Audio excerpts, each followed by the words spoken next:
கமலகுமாரி. நடிகை ஜெயந்தி அவர்களுடைய இயற்பெயர் இது.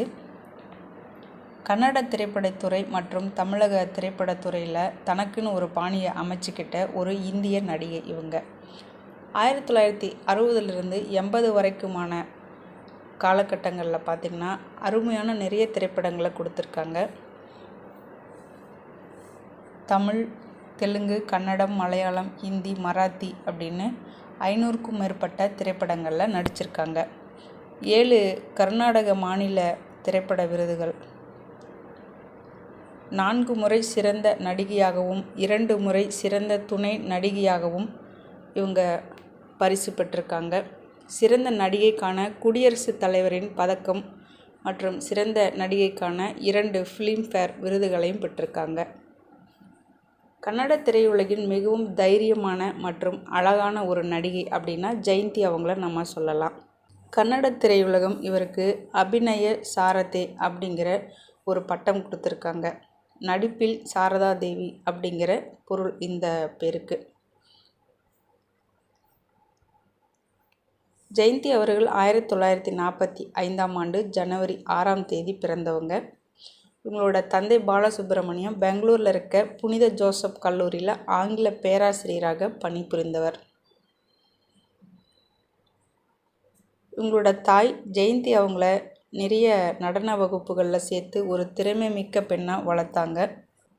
நடன பள்ளியில் நடிகை மனோரமா இவங்களோட நெருங்கிய தோழியாகவும் இருந்தாங்க. NT ராமாராவ் அவங்கள பார்க்குறதுக்காக அடிக்கடி அரங்கத்துக்கு போவாங்க ஜெயந்தி அவர்கள்.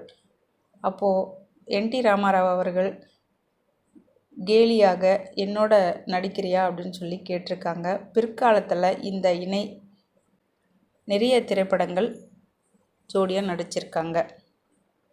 இவங்க பார்த்திங்கன்னா சாதாரணமாக ஒரு நடிகைக்கான உடல் அமைப்பு இருக்காது, கொஞ்சம் தடிமனாக இருப்பாங்க. இதனாலேயே நிறைய வாய்ப்புகள் இவங்களுக்கு கிடைக்காம போனது. ஆனாலும் தனக்கு கிடைத்த வாய்ப்பில் தன்னோட திறமையை பயன்படுத்தி நடித்து பிற்காலத்தில் ஒரு மிகப்பெரிய நடிகையாக வலம் வந்தவர். ஆரம்ப காலகட்டத்தில் சின்ன சின்ன வேடங்கள் மட்டும்தான் கிடச்சிது. பிரபல திரைப்பட இயக்குனர் YR சுவாமி அவங்க இவங்களுக்கு ஜேனுக்கூடு அப்படிங்கிற திரைப்படத்தில் ஒரு ஜெயந்தி அப்படிங்கிற கதாபாத்திரத்தை கொடுத்தாங்க. இதுவே பின்னால் இவருடைய பெயராகவும் மாறிப்போச்சு. கன்னட திரை நடிகர் ராஜ்குமார் அவங்களோட 40க்கும் மேற்பட்ட திரைப்படங்களில் நடிச்சிருக்காங்க ஜெயந்தி அவர்கள். கன்னட திரைப்படத்தை பொறுத்த வரைக்கும் KS அஸ்வத், பண்டரிபாய், ஜெயஸ்ரீ, உதயகுமார், கல்யாண்குமார் இவங்களோட நிறைய படங்கள் நடிச்சிருக்காங்க ஜெயந்தி. மிஸ் லீலாவதி திரைப்படம் இவங்களுக்கு ரொம்பவே சிறப்பான ஒரு அந்தஸ்தை பெற்று கொடுத்தது. தேசிய விருது பெற்ற திரைப்படம் இது.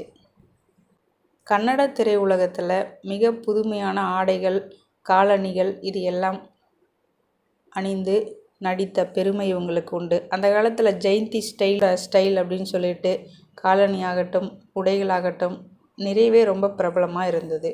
தமிழ் சினிமாவில் ஒரு கம்பளம் போட்டு விரித்த மாதிரியான ஒரு வரவேற்பு இவங்களுக்கு. K. பாலச்சந்தர் அவர்களோட முதன்மை கதாநாயகியாக ஆனாங்க ஜெயந்தி அவர்கள்.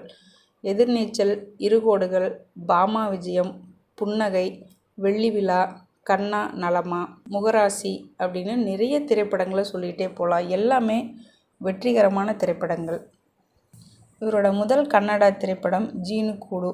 இந்த படத்தின் இயக்குனர் பெக்கெட்டி சிவராம் அவங்கள இவங்க திருமணம் செஞ்சுக்கிட்டாங்க. இவங்களுக்கு ஒரு மகன் இருக்காங்க, கிருஷ்ணகுமார் அப்படின்னு.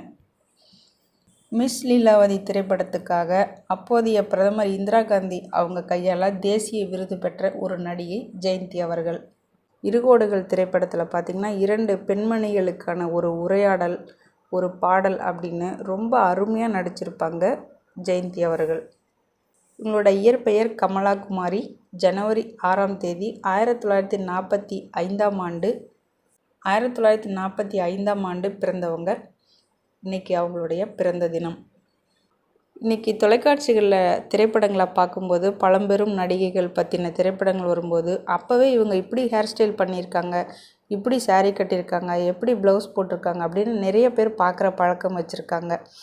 அந்த வரிசையில் ஜெயந்தி அவர்களுடைய உடை அலங்காரம், சிகை அலங்காரம் காலணிகள் அணிகிறது, இந்த ஸ்டைலுக்கெல்லாம் ஒரு மிகப்பெரிய ஃபேன்ஸ் கூட்டமே இருந்தது அப்படின்னு நம்ம சொல்லலாம்.